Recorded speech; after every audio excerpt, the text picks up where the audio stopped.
Hello everyone, welcome to CS Pathshala by Vishwendra Chaudhary. स्वागत है आप सभी का एक और नई वीडियो में। तो जैसा कि आपको पता है, हम टफल के बारे में पढ़ रहे हैं। हमने आपकी सीरीज स्टार्ट करी है आपके लिए। तो इसमें हम 4-5 लेक्चर देख चुके हैं अभी तक। अगर मैं बात करूँ लास्ट लेक्चर की, तो लास्ट लेक्चर में हम डिस्कस कर रहे थे आपके डीएफए के बारे में, जो होता है आपका डिटर्मिनिस्टिक फाइनाइट ऑटोमेटा। तो लास्ट वीडियो में हमने बात करी थी आपके डीएफए की डेफिनेशन के बारे में और उसकी नोटेशन के बारे में, ठीक।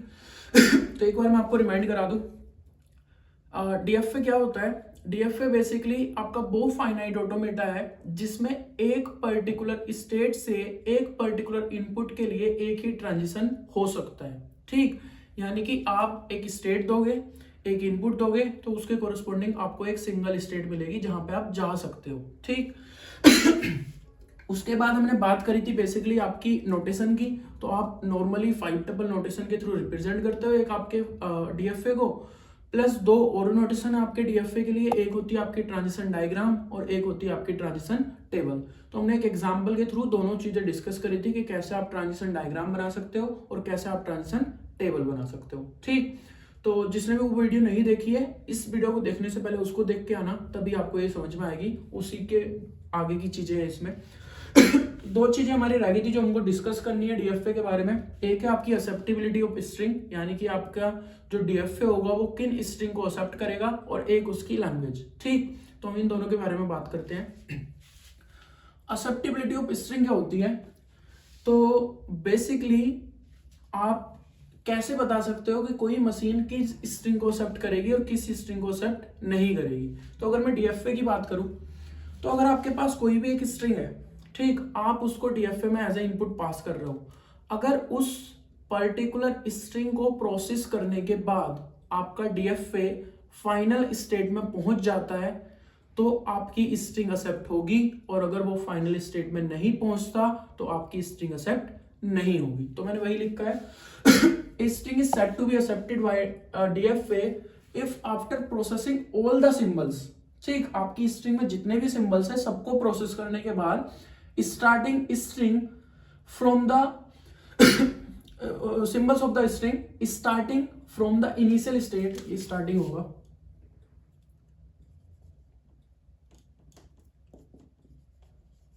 Starting from the initial state q naught. कहां से स्टार्ट करना है मुझे? क्यू नोट से। The DFA reaches a final state. अगर आपने ये आपकी मशीन है, आपने यहां से स्टार्ट किया और आप कंप्लीट स्ट्रिंग को प्रोसेस करने के बाद फाइनल स्टेट में पहुंच गए, तो आपकी स्ट्रिंग एक्सेप्ट हो जाएगी। Otherwise if DFA ends in a non final state then the string is rejected, ठीक। अब मैं क्या कहना चाह रहा हूं उसको एक एग्जांपल के थ्रू समझते हैं। ये वही मशीन है जो हमने लास्ट वीडियो में आपकी देखी थी। हमने एक मशीन बनाई थी, बेसिकली आपका एक ऑटोमेटा बनाया था, आपका एक डीएफए बनाया था। तो मैंने वो सेम आपका डीएफए यहाँ पे बना लिया, ठीक।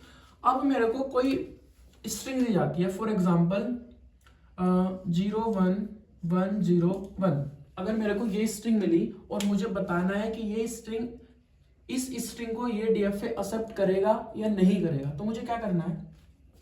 मुझे स्टार्ट कहां से करना है? स्टार्टिंग स्टेट से। और आपकी स्ट्रिंग भी कहां से स्टार्ट होगी? स्टार्टिंग सिंबल से। हमने पढ़ा था फाइनाइट ऑटोमेटा में कि जो आपकी स्ट्रिंग प्रोसेस होती है वो 1 सिंबल एट ए टाइम होती है। यानी कि आपका सबसे पहले क्या प्रोसेस होगा? 0। तो आप क्यू नोट पे हो और आपको इनपुट में मिला क्या? 0। तो अगर आपका 0 आएगा तो आप कहां पहुंच गए? Q1 पे। उसके बाद क्या मिला आपको? 1। तो अगर आपका 1 मिला तो आप कहां पहुंच गए? Q2 पे। उसके बाद क्या मिला आपका? 1। तो 1 से आप यही रहोगे Q2 पे। फिर क्या मिला? 0 का भी आपका सेल्फ लूप यहीं पे लगा है, तो आप कहां रहोगे? Q2 पे। उसके बाद क्या मिला? 1। तो 1 से भी आप कहां रहोगे? Q2 पे। अब आपकी स्ट्रिंग एंड हो गई, कंप्लीट प्रोसेस हो गई। आपने कहां से स्टार्ट किया था? Q नोट से, और अभी आप कहां हो? Q2 पे। क्या Q2 आपकी फाइनल स्टेट है? हाँ, डबल सर्किल है तो ये आपकी फाइनल स्टेट है, तो ये स्ट्रिंग आपकी एक्सेप्ट हो जाएगी, ठीक।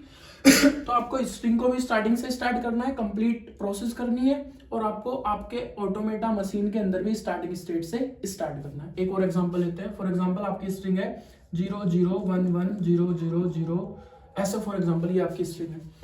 सबसे पहले क्या आया? 0 से आप पहुंचे यहाँ। फिर क्या आया? 0 से आप फिर से यहीं रहे। फिर क्या आया? 1 से आप पहुंच गए फाइनल स्टेट पे। फिर क्या आया? 1 फिर से यही रहे, फिर क्या आया 0, फिर से यही रहे, फिर क्या आया 0, फिर से यही रहे, और फिर क्या आया 1, फिर से आप यही रहे। तो अब आपकी कंप्लीट स्ट्रिंग प्रोसेस हो गई और आप किसी स्टेट में हो Q2, जो कि क्या है फाइनल स्टेट, यानी कि आप कंप्लीट स्ट्रिंग को प्रोसेस करने के बाद कौन सी स्टेट में हो, फाइनल स्टेट में। इट मींस ये स्ट्रिंग आपकी एक्सेप्ट हो जाएगी।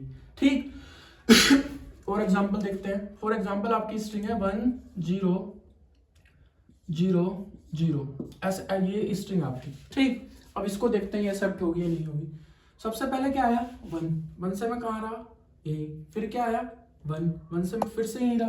ठीक, फिर क्या आया 0, 0 से मैं कहाँ पहुंच गया Q1 पे, फिर क्या आया 0, 0 से मैं फिर से कहाँ रहा Q1 पे, फिर से क्या आया 0, 0 से मैं फिर कहाँ रहा Q1 पे। अब आप कहाँ पे हो Q1 पे, आपकी स्ट्रिंग कंप्लीट प्रोसेस हो गई। लेकिन जब आपकी स्ट्रिंग कंप्लीटली प्रोसेस हो गई, आप किस स्टेट पे हो Q1 पे, क्या ये फाइनल स्टेट है? नहीं, तो आपकी स्ट्रिंग एक्सेप्ट नहीं होगी। ठीक, अगर मैं और एग्जांपल लूं तो 1 1 1 0 0 0।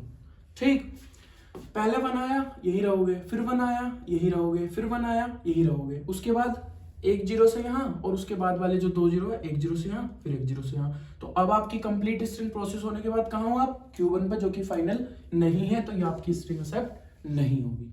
ठीक, समझ आया? तो ये चीजें हैं आपकी। अब हमने कल एक चीज पढ़ी थी आपकी, मैंने ट्रांजिशन फंक्शंस की 2 प्रॉपर्टी बताई थी और आपसे बोला था कि प्लीज इनको ध्यान रखना, और ये बोला था कि जब आप इसका एग्जांपल हम देखेंगे तो आपको और अच्छे से ये समझ में आ जाएगी। ठीक, तो मैंने क्या प्रॉपर्टी पढ़ी थी कि अगर आप ट्रांजिशन फंक्शन लगाते हो किसी स्टेट Q पे और आप उसमें पास करते हो एम्प्टी स्ट्रिंग, तो आपकी स्टेट चेंज नहीं होती। उसके बाद मैंने पढ़ा था अगर आप ट्रांजिशन फंक्शन लगाते हो Q और स्ट्रिंग पास करते हो W, तो वो आपका होता है ट्रांजिशन फंक्शन ऑफ आप Q से लगाओगे पहले A पे और फिर लगाओगे आप X पे। ठीक, ठीक, अब ये क्या है, ये A और X क्या है, मैं इसको कैसे लिख रहा हूँ बेसिकली AX की फॉर्म में। तो अब इन दोनों को हम थोड़ा समझने की कोशिश करते हैं, एक एग्जांपल लेंगे, उससे आपको ये क्लियर हो जाएगा। तो ठीक, अब देखो, मान लो आपने एक स्ट्रिंग पास करी, आप ट्रांजिशन फंक्शन लगाओगे, कहां से स्टार्ट करोगे Q नोड से। ठीक, आपने एक स्ट्रिंग पास करी, फॉर एग्जांपल 1 0 1 0 1। ठीक, और मुझे बताना है कि ये स्ट्रिंग एक्सेप्ट होगी या नहीं होगी। अब मैं इन दोनों रूल के अकॉर्डिंग चलता हूं कि स्ट्रिंग एक्सेप्ट होगी या नहीं होगी। अब ट्रांजिशन कैसे होगा, पहले आपका ट्रांजिशन फंक्शन लगेगा, उसमें इनपुट होगा मेरा स्टेट Q नोड, और आपका ये क्या होगा इनपुट, सबसे पहले आपका जो इसमें क्या बोलते हैं सिंबल है वो प्रोसेस होगा। ठीक, तो आपको ट्रांजिशन फंक्शन लगाना है Q नोड पे, अगर 1 आया तो Q नोड पे अगर 1 आया तो आपको क्या मिलेगा Q नोट ही मिलेगा। क्या मिलेगा Q नोट। अब आपकी स्ट्रिंग में क्या बचा 0 1 0 1। अब आपको फिर से ट्रांजिशन फंक्शन लगाना है, अब किसके साथ लगेगा 0 के साथ। ठीक, अब आप Q नोट पे हो और आपका इस स्ट्रिंग का इनपुट सिंबल क्या है 0, तो आप कहां जा रहे हो Q नोट से 0 आने पे Q1 पे। क्या मिला आपको Q1, और स्ट्रिंग में क्या बचा 0 और 1। ठीक, अब आपको फिर से ट्रांजिशन फंक्शन लगाना है, स्टेट कौन सी है Q1, और इनपुट में क्या है 1, तो Q1 पे अगर 1 आएगा तो आप कहां पहुंच जाओगे Q2 पे। स्ट्रिंग में क्या बचा 0 1। अब आपको ट्रांजिशन फंक्शन लगाना है Q2 से 0 पे, तो Q2 से अगर 0 आया तो कहां रहोगे Q2 पे। स्ट्रिंग में क्या बचा 1। ठीक, अब आप Q2 पे 1 आया तो फिर से आप कहां पहुंच जाओगे Q2 पे। स्ट्रिंग में क्या बचा कुछ नहीं, आपने कंप्लीट स्ट्रिंग को प्रोसेस कर लिया, यानी कि अब आपकी स्ट्रिंग क्या हो गई एम्प्टी हो गई। और एम्प्टी स्ट्रिंग को मैं कैसे डिनोट करता हूं आपका एप्सिलॉन से। ठीक, अब आपने Q2 के साथ एप्सिलॉन पास करा, तो अगर आप एप्सिलॉन पास करते हो तो आपकी स्टेट चेंज नहीं होती, तो आपका क्या आंसर आएगा इसका Q2। क्या आंसर आएगा इसका Q2। तो इस स्ट्रिंग को प्रोसेस करने के बाद मैंने कहां से स्टार्ट किया था इनिशियल स्टेट से, और मैं कहां पहुंचा हूं Q2 पे, और Q2 आपकी कैसी है फाइनल स्टेट है, तो ये स्ट्रिंग आपकी एक्सेप्ट हो जाएगी।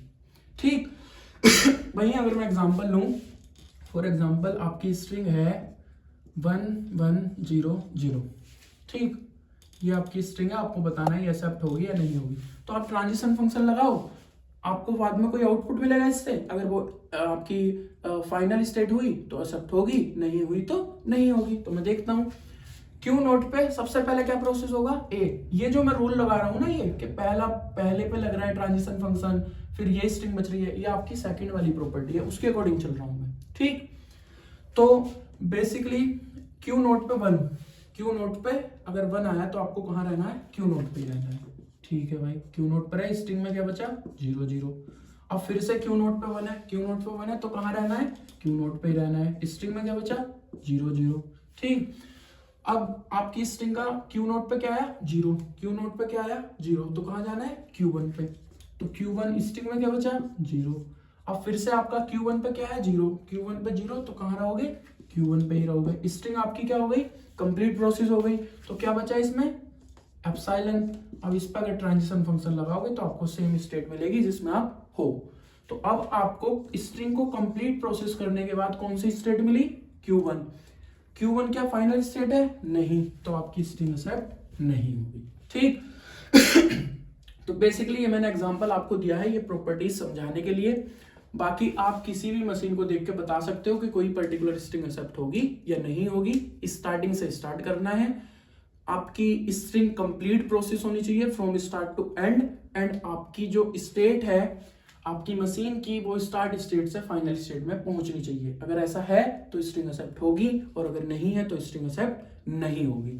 अगर आपसे वो एग्जाम में फॉर एग्जांपल ये मशीन दे दी जाए और 3-4 स्ट्रिंग दे दी जाए और आपको बताना है कौन सी एक्सेप्ट होगी कौन सी नहीं होगी, तो उस केस में आप ऐसे भी सोल्व कर सकते हो। अगर आपका 7 मार्क्स में क्वेश्चन आता है तो फॉर एग्जांपल अगर आपसे 2 मार्क्स में पूछ लिया तो आप डायरेक्टली ट्रैवर्स करके देख सकते हो कि 0 पे यहाँ 1 पे यहाँ 0 पे यहाँ 1 पे यहाँ, फाइनल स्टेट में पहुंच रहे हो तो होगी, नहीं पहुंच रहे तो नहीं होगी, ठीक। तो क्लियर है। और स्ट्रिंग वही एक्सेप्ट होती है बेसिकली जिससे आप फाइनल स्टेट में पहुंच जाते हो। तो ये तो हो गया आपका स्ट्रिंग की एक्सेप्टेबिलिटी। अब बात मैं करता हूं आपके डीएफए की लैंग्वेज की। आपका कोई डीएफए है उसकी लैंग्वेज में कैसे डिफाइन करता हूं, ठीक। तो जब हमने लैंग्वेज की डेफिनेशन पढ़ी थी, हमने लैंग्वेज को बोला था सेट ऑफ स्ट्रिंग्स, ठीक। क्या बोला था, सेट ऑफ स्ट्रिंग। अब बेसिकली अगर मुझे किसी मशीन के लिए उसकी लैंग्वेज बतानी है तो किसी मशीन की लैंग्वेज क्या होती है, उन सारी स्ट्रिंग का सेट जिसको भी वो एक्सेप्ट करती है, ठीक। बेसिकली कोई मशीन है जो आपकी उन सारी स्ट्रिंग को एक्सेप्ट कर रही है जिसके एंड में 0 1 है, जिन सारी स्ट्रिंग के एंड में 0 1 है, ठीक। स्टार्टिंग में चाहे कुछ भी हो 0 0 0 1, लेकिन एंड में मुझे क्या चाहिए 0 1 1 0 0 0 1 0 1 0 1, एंड में क्या चाहिए 0 1। तो ऐसे जितनी भी स्ट्रिंग होगी उन सबका सेट क्या होगा उसके लिए लैंग्वेज। तो मैंने क्या लिखा है, language of a DFA is a set of all the string accepted by the DFA. DFA जिन भी स्ट्रिंग्स को एक्सेप्ट करेगा उन सबका सेट क्या होगी उसकी लैंग्वेज। तो अगर मेरे पास एक डीएफए है ए इक्वल टू, मैं उसको 5 टपल नोटेशन के थ्रू रिप्रेजेंट कर रहा हूं, तो उसकी लैंग्वेज को मैं कैसे डिफाइन कर सकता हूं, L of A equal to set of, ये मैंने सेट का सिंबल बनाया, सेट ऑफ डब्ल्यू से मैं रिप्रेजेंट करता हूं किसको, स्ट्रिंग को, set of all those string. अब स्ट्रिंग पर मैंने कंडीशन क्या लगाई है कि अगर आप ट्रांजिशन फंक्शन लगाते हो उस W पे और स्टार्ट करते हो कहां से, Q नोड से, तो आप कहां पहुंच जाना चाहिए, इज इन F। और F क्या है मेरा, सेट ऑफ फाइनल स्टेट। तो बेसिकली अगर आपने उस स्ट्रिंग पे ट्रांजिशन फंक्शन लगाया और आपको फाइनल क्या मिला, उसका आउटपुट क्या मिला, फाइनल स्टेट, तो वो आपकी इट मीन्स वो एक्सेप्ट हो रही है, और एक्सेप्ट हो रही है तो वो आपकी लैंग्वेज में आएगी। तो ऐसी सारी स्ट्रिंग जो इस कंडीशन को सेटिस्फाई करेगी वो इसकी लैंग्वेज को डिफाइन करेगी, ठीक। उसके बाद आपकी जो लैंग्वेज होती है एक डीएफए की, आपकी जो एक डीएफए की लैंग्वेज होती है वो आपकी रेगुलर होती है। तो बेसिकली हम बात करेंगे आपके नेक्स्ट यूनिट में रेगुलर नॉन रेगुलर लैंग्वेजेस की। तो आप अभी के लिए बस इतना समझ लो कि डीएफए जिस भी लैंग्वेज को एक्सेप्ट करेगा वो आपकी कैसी लैंग्वेज होगी, रेगुलर लैंग्वेज होगी, ठीक। इसको अगर मैं एक बार और समझाऊं, बेसिकली मैंने कैसे लिखा है, सबसे पहले मैं क्या बोल रहा हूँ, set of all the string. तो सेट है तो मैंने सेट की फॉर्म में लिख लिया। अब स्ट्रिंग है तो स्ट्रिंग को कैसे रिप्रेजेंट करता हूं मैं, W से। अब W पे कंडीशन क्या है, कौन से W, कौन सी स्ट्रिंग, वो सारी स्ट्रिंग जिन पे अगर मैं ट्रांजिशन फंक्शन लगाऊं, ठीक। ट्रांजिशन फंक्शन अभी मैं क्या कर रहा था, ट्रांजिशन फंक्शन लगाना था उस पर्टिकुलर स्ट्रिंग पे, ठीक। ये आपका क्यू नोड और ये आपकी स्ट्रिंग, मैंने वही लिखा है। तो मुझे जो आउटपुट मिलना चाहिए वो क्या होना चाहिए, इज इन एफ, यानी कि वो आपका फाइनल स्टेट में होना चाहिए। तो वो स्ट्रिंग एक्सेप्ट हो जाएगी इसका मतलब, और एक्सेप्ट हो जाएगी तो वो इसकी लैंग्वेज में आएगी। तो ये आपकी सारी चीजें थी डीएफए के बारे में। हमने डीएफए की डेफिनेशन डिस्कस कर ली, ठीक, एक स्टेट पे एक इनपुट के लिए एक ट्रांजिशन होगा। उसके बाद हमने उसकी नोटेशन डिस्कस कर ली। आप 5 टप्पल नोटेशन के थ्रू रिप्रेजेंट करते हो, उससे अलग और 2 रिप्रेजेंटेशन है, ट्रांजिशन डायग्राम और ट्रांजिशन फंक्शन। उसके बाद हमने बात कर ली एक्सेप्टेबिलिटी ऑफ स्ट्रिंग की। तो वो सारी स्ट्रिंग एक्सेप्ट होगी जिसको प्रोसेस करने के बाद आपका डीएफए फाइनल स्टेट में पहुंच जाएगा। उसके बाद हमने बात कर ली डीएफए की लैंग्वेज की। आपकी डीएफए की लैंग्वेज का मतलब है उन सारी स्ट्रिंग का सेट जिसको आपका डीएफए रिकॉग्नाइज कर रहा है, एक्सेप्ट कर रहा है, ठीक। तो यही 4 चीजें आपको डीएफए के बारे में पढ़नी थी। नेक्स्ट वीडियो में हम डिस्कस करेंगे आपके डीएफए के कुछ क्वेश्चंस कि आप डीएफए कैसे बना सकते हो, ठीक। आई होप आपको चीजें समझ में आई होगी। फिर भी अगर आपको कोई डाउट है तो आप कमेंट सेक्शन में पूछ सकते हो।